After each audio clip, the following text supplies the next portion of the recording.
Good morning बच्चों। Last class में हम लोगों ने ऑक्सीकरण अपचयन अभिक्रिया के बारे में पढ़ा था बच्चों। मैंने आपको रिवर्स अभिक्रिया ये पूरा मैंने समझा दिया है, ठीक है। उन अभिक्रियाओं को आपको कैसे समझना है वो भी मैंने आपको तरीके समझा दिए हैं। फिर ऑक्सीकरण पदार्थ अपचयन पदार्थ के बारे में भी मैंने आपको बता दिया था, ठीक है ना।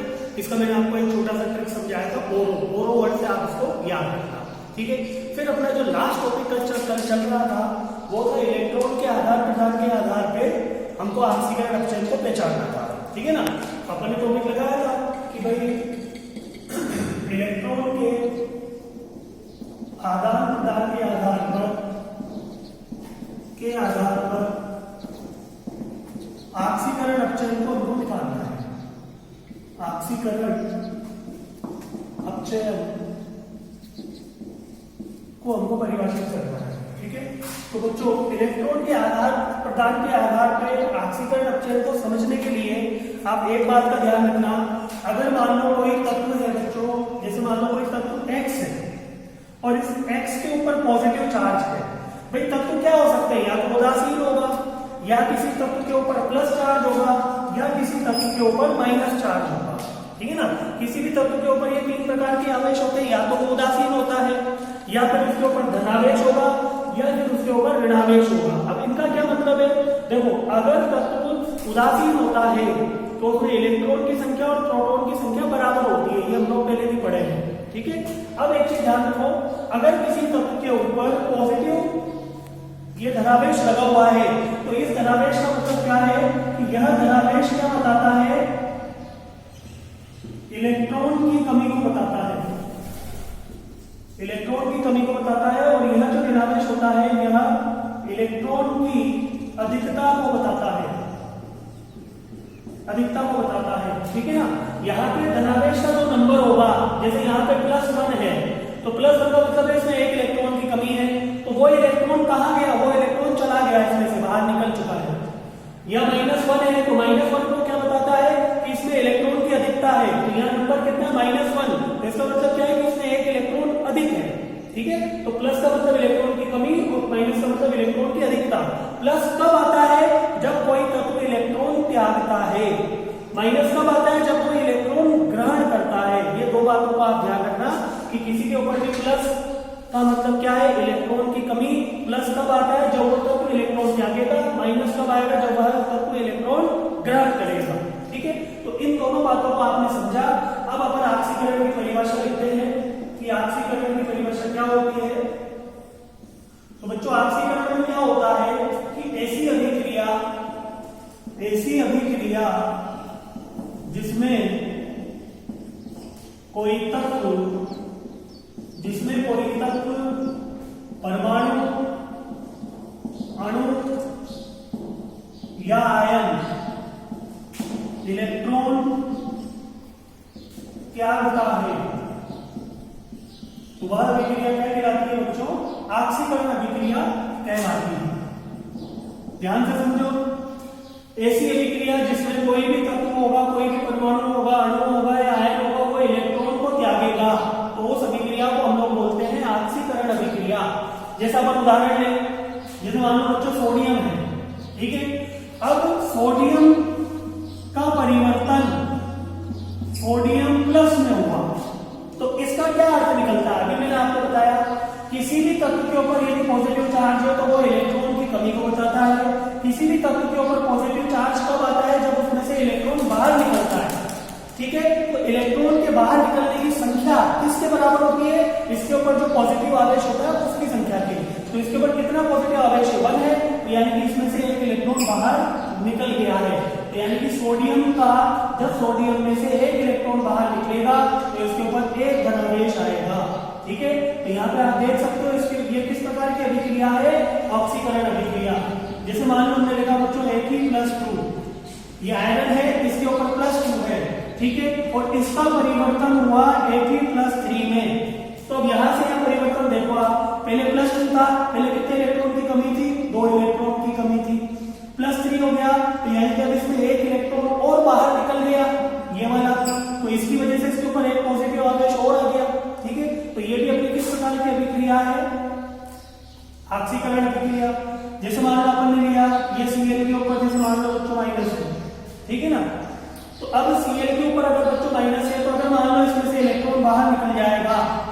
देखो माइनस का मतलब इलेक्ट्रॉन की अधिकता है, ठीक है, कितना इलेक्ट्रॉन अधिक है इसके पास में, एक ही माइनस है तो एक इलेक्ट्रॉन अधिक है। तो अगर मान लो ये Cl में बदल गया तो देखो Cl माइनस से ये Cl में बदला, यानी कि जो एक इलेक्ट्रॉन था वो निकल गया इसमें से। तो आप देखो यहाँ पे ये जो तीनों प्रकार की अभिक्रिया है इनमें क्या हो रहा है, इलेक्ट्रॉन त्यागा जा रहा है। तो इलेक्ट्रॉन का त्यागना क्या कहलाता है बच्चों, ऑक्सीकरण अभिक्रिया कहलाता है। इसको ध्यान से समझो। सोडियम का सोडियम प्लस में बदला तो एक इलेक्ट्रॉन इसमें से बाहर निकला, तो इन सभी में क्या हो रहा है, इलेक्ट्रॉन त्यागे जा रहे हैं। इस प्रकार की अभिक्रिया कहलाती है बच्चों ऑक्सीकरण अभिक्रिया, ठीक है। इसी प्रकार अपन को परिभाषित करना है अपचयन अभिक्रिया को। बच्चों इसमें आपको क्या करना है, परिभाषा और एक उदाहरण आपको याद रखना होता है, ठीक है ना। अब जैसे अपन बात करें और उदाहरण है अपन यहाँ पर जिसमें आपको अपचयन समझाऊंगा, पहले अपचयन समझो। तो अपचयन क्या होगा, ऐसी अभिक्रिया जिसमें कोई तत्व, परमाणु, अणु या आयन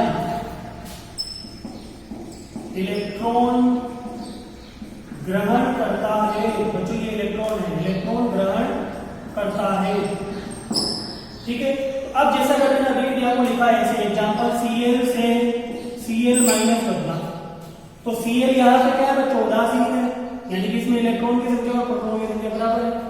Cl के ऊपर माइनस आ गया।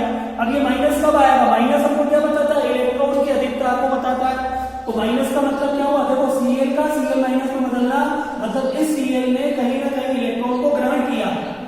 तो इस Cl ने क्या किया बच्चों, इस इलेक्ट्रॉन को ग्रहण किया। जैसे ही, और कितने इलेक्ट्रॉन ग्रहण किए, एक, तो एक माइनस आवेश आएगा इसके ऊपर। तो यह अभिक्रिया कैसी हो जाएगी, अपचयन अभिक्रिया, ठीक है। जैसे मान लो अपन ने देखा MnO4 माइनस और ये बदला MnO4 2 माइनस, दोनों में अंतर देखो आप, यहाँ -1 था या -2 है, मतलब इस MnO4 ने एक इलेक्ट्रॉन और ग्रहण किया।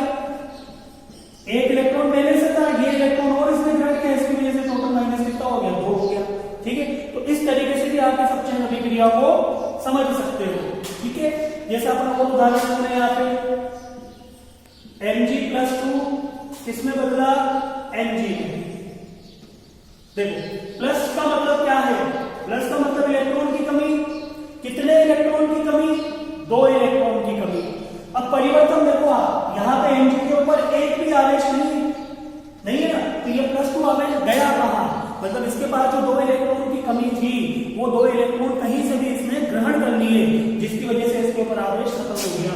तो यानी कि यहाँ पर भी क्या हुआ, 2 इलेक्ट्रॉन Mg+2 में ग्रहण किए होंगे तभी इसके ऊपर Mg आया है, ठीक है। तो यानी कि यह अभिक्रिया किस प्रकार की हो जाएगी, अपचयन अभिक्रिया। इसको याद रखो बच्चों अच्छे से कि अगर मान लो परिवर्तन इस तरीके का हो कि उदासीन परमाणु से धनायन बनता है, तो धनायन कब बनता है, जब उदासीन परमाणु में से ये इलेक्ट्रॉन बाहर निकल जाता है, ठीक है। ऑलरेडी Fe के ऊपर धनायन था, धनायन +2 का था, फिर ये +3 में बदला, यानी कि एक इलेक्ट्रॉन की और कमी हुई इसके बाद, यानी कि वो इलेक्ट्रॉन भी इसमें से बाहर निकल गया। इसके ऊपर ऑलरेडी एक इलेक्ट्रॉन ज्यादा था, अब इधर हमने देखा कि इलेक्ट्रॉन इसके पास जो ज्यादा था वो इसने त्याग दिया, तो यानी कि ये इसमें किसको बदल गया, उदासीन, यानी कि अभिक्रिया किसी हो जाएगी, ऑक्सीकरण अभिक्रिया, ठीक है। इस बात को अच्छे से समझ लेना, इसी के आधार पर ही हम इसको समझ पाएंगे, ठीक है। तो ये होती है बच्चों इलेक्ट्रॉन के आधार प्रदान के आधार पर ऑक्सीकरण और अपचयन अभिक्रिया, ठीक है। अब देखो बच्चों यहाँ कंफ्यूजन क्या होता है, कई बच्चे भूल जाते हैं कि यार ऑक्सीकरण में क्या था, इलेक्ट्रॉन त्यागना था कि ग्रहण करना था, अपचयन में क्या था। तो इसको याद रखने के लिए एक वर्ड याद रखना बच्चों, ये वर्ड है लियो और जर। मैं आपको हर अभिक्रिया के कोई ना कोई तरीका बताता हूँ याद रखने का, इस अभिक्रिया को याद रखने का तरीका है लियो जर। इसका मतलब क्या है, एल का मतलब बच्चों loss of electron is oxidation, यानी कि इलेक्ट्रॉन का जब लॉस होगा, इलेक्ट्रॉन की जब कमी आएगी तो प्रक्रिया क्या कहलाएगी, ऑक्सीडेशन। यहाँ पर यही तो हुआ, Na जब Na प्लस में बदला तो इलेक्ट्रॉन की कमी हुई, प्लस का मतलब क्या है, इलेक्ट्रॉन की कमी। तो यानी कि जब इलेक्ट्रॉन का लॉस होगा तो अभिक्रिया क्या कहलाएगी, ऑक्सीडेशन। और इस से लिख देता हूं। यहाँ पे जी का मतलब होता है गेन, लॉस का मतलब क्या है, त्यागना। इसका मतलब क्या है, ग्रहण। ई का मतलब क्या है, इलेक्ट्रॉन, ठीक है। और आर का मतलब क्या है, रिडक्शन। तो जब भी इलेक्ट्रॉन बच्चों ग्रहण किए जाएंगे तो प्रक्रिया क्या कहलाएगी, रिडक्शन, ठीक है। तो इस तरीके से आप इनको समझ सकते हो, इनको अपनी कॉपी में लिखना, प्रॉपर तरीके से नोट्स बनाओ और जो भी होमवर्क आपको दिया जा रहा है उसको अच्छे से करो, ठीक है। कोई भी समस्या हो तो आप मुझे बताओ, ठीक है। आगे बच्चों कल पढ़ेंगे।